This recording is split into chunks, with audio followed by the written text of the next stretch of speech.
Well, I've just preached the evening meditation where we saw Job longing for a daysman. He needed some help. And I merely reminded us, thank God we have a daysman.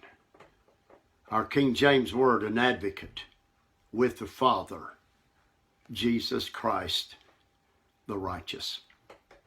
As I was finishing that, going through the book of Job, a thought from each chapter anyway, the Lord reminded me of a little book concerning Job and his life that I had read years ago.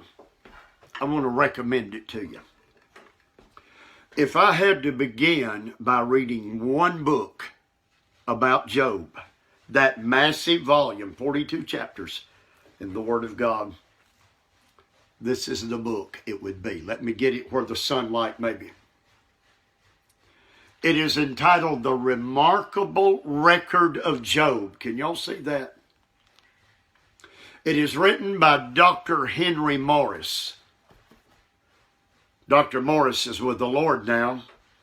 For many years, in fact, he founded and led the Institute for Creation Research. I think I got that right. Out on the West Coast. Defending the first two chapters of the book of Genesis against a bunch of atheistic evolutionists who hate God and want to destroy the Word. I admire Dr. Morris. It's not a big book, 144 pages. You can read it in an evening or two.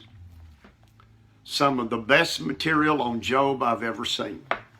I'm pretty sure it's still in print.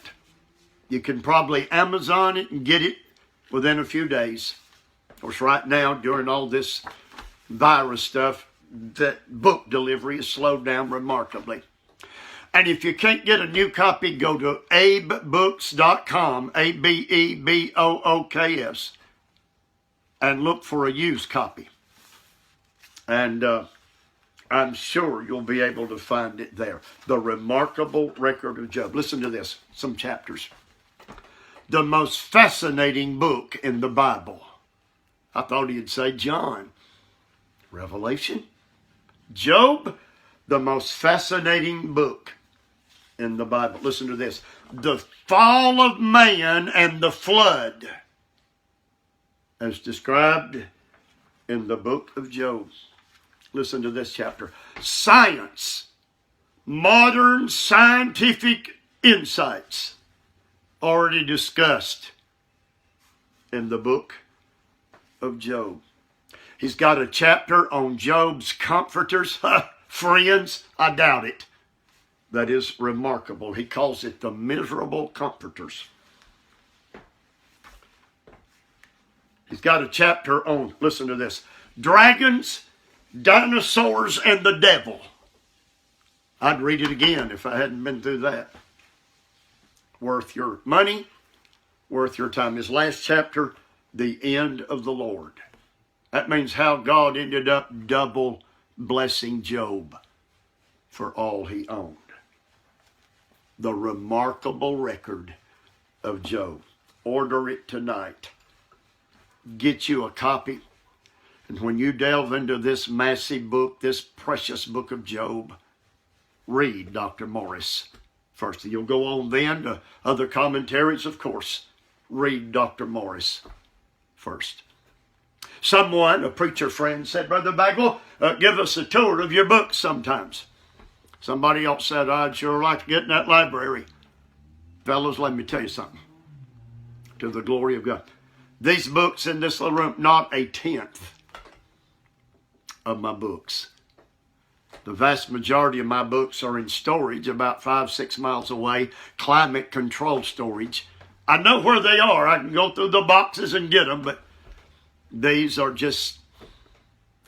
use fairly regularly. I like books. I enjoy books. I said it the other night. What tools are to a mechanic, books are to an expositor, to a Bible preacher. I've got me a list of several more books to recommend on these little book hint talks that'll be coming up as the days go by. But you can only buy them one at a time. I wouldn't, you got to be careful buying books. I'm done. The Remarkable Record of Job. Be sure you get it. And be sure you read it. Oh, can I say this? Tomorrow night, chapter 10, Job chapter 10. Tune in to that evening meditation. It'll strike a chord with every one of us, I assure you. Thank God for books. Paul said to Timothy, bring the books.